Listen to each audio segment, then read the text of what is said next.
J'ai pas de souvenir. Attends, laisse-moi réfléchir. Là, ça c'est un truc. Pause. Moi c'est NayBS, artiste originaire d'Evry. Je fais de la musique depuis que je suis tout petit, depuis que j'ai commencé le collège. Mon style de musique aujourd'hui c'est un peu plus tout ce qui est tourné R&B, Afro Swing, Dancehall, vraiment tout ce qui entoure cet univers là. L'envie de faire de la musique, j'ai toujours été très créatif. En vrai, j'ai toujours été très créatif. Ça veut dire que même quand j'étais plus petit, je faisais du théâtre, j'ai fait du dessin. Et ça veut dire même la musique et tout, ça m'est venu grave naturellement. Parce que bon, à la maison, c'est musique tout le temps. C'est vraiment musique tout le temps, de minuit à 23h. Donc je pense que c'est vraiment avec ça. Je me rappelle un jour, il y a l'équipe de la vie scolaire, ils nous ont convoqués et tout. En fait, vas-y maintenant freestyle. Dites ce que vous avez dit dans votre texte. Non, vraiment ce qui m'a donné envie de le faire sérieusement, c'est qu'à partir d'un moment dans ma vie, je me suis posé et je me suis dit, bon, t'as vu là, t'es adulte maintenant, qu'est-ce que tu veux faire vraiment dans la vie? Et en vrai c'est ça, moi c'est vraiment ça, moi aller au studio et tout ça me fait kiffer, vraiment créer ça me fait kiffer et tout, et même faire kiffer les gens ça me fait kiffer aussi.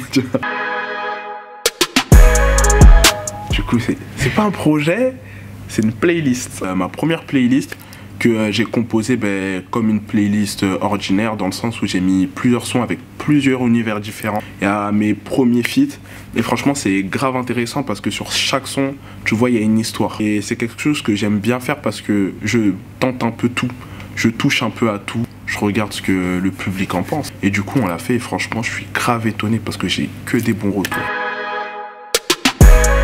Alors le feat avec Kozo, déjà moi et Kozo on s'est rencontrés lors d'un séminaire. On a commencé à parler du projet. On savait déjà qu'on allait avoir 2 feats, mais on savait pas lesquels. Et du coup Rudy il a fait la connexion. On s'est rencontrés en session, on a fait une première session, elle n'a pas abouti. Et c'est au bout de la deuxième et d'une bonne conversation qu'on a commencé à composer avec Kupala. Et ça a créé Ghetto, hein. Le son vraiment il est méchant de ouf. Et du coup Kupala, lui ça s'est fait comment? C'était aussi pendant la session compo. Quand on a fini, on rentrait comme ça, on le raccompagnait. Et il écoute le son Pas Possible. Parce que j'avais une maquette. Il l'écoute. Maintenant il a pris sa tarte, il m'a dit j'ai envie de poser dessus. J'ai dit tu veux poser dessus? Il m'a dit oui. J'ai fait ok. Et du coup c'est vraiment comme ça que ça s'est créé. Il m'a pas envoyé de top line avant qu'on parte au studio. Il m'a pas de nouvelles à rien.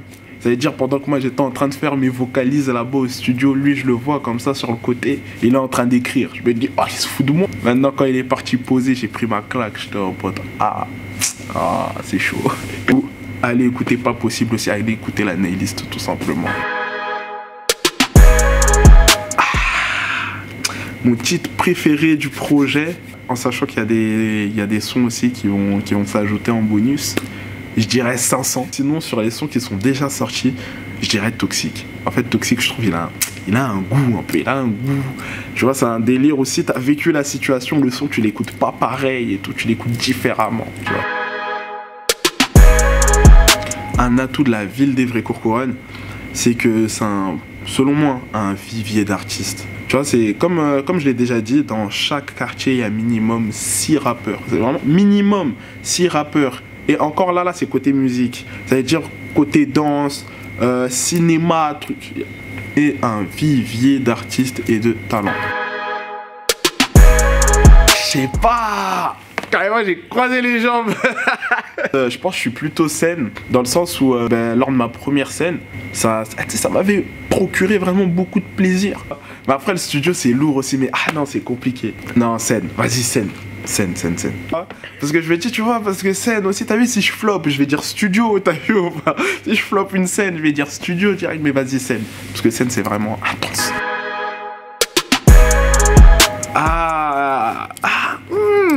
Je suis plutôt Pas Possible. Parce que Pas Possible et tout, Ghetto, t'as vu, Ghetto, c'est vraiment pour les mecs du hood, t'as vu? Hey, Ghetto, c'est Ghetto, tu vois. Je suis un gars, je suis un bon romantique. J'aime bien être avec mes gars, mais j'aime bien être romantique aussi, tu vois. Mon meilleur souvenir d'artiste, c'est ma première scène. Pourquoi? Parce que déjà, elle s'est super bien passée. Et moi-même, j'étais étonné, je voyais des mamans chanter. J'étais choqué, ouais. Les mamans. Et il y avait mon entourage et tout, ça faisait kiffer. Cette scène, elle était à la Fabrique. Voilà. Big force à la Fabrique. Franchement, là, vous avez créé quelque chose en moi, vraiment une fougue, une énergie. Vraiment, merci la Fabrique. Mon spot à Évry-Courcouronnes. Je suis plus trop à Évry, mais je suis tout le temps au travail. Vraiment l'endroit où je suis le plus resté. Mon spot à Évry-Courcouronnes, c'est tout près de l'école Condorcet. C'est vraiment là où tout s'est créé, où tu vois, je traînais avec mes cousins, mes amis, ça faisait du foot de rue à mort, vraiment. C'est toujours plus de joie, j'espère plus de scènes. Là, il y a le rencard et tout qui va se passer à Courcouronnes le 24 mai. La santé, hein, je pense. J'ai pas de dédicace, fallait être là, voilà.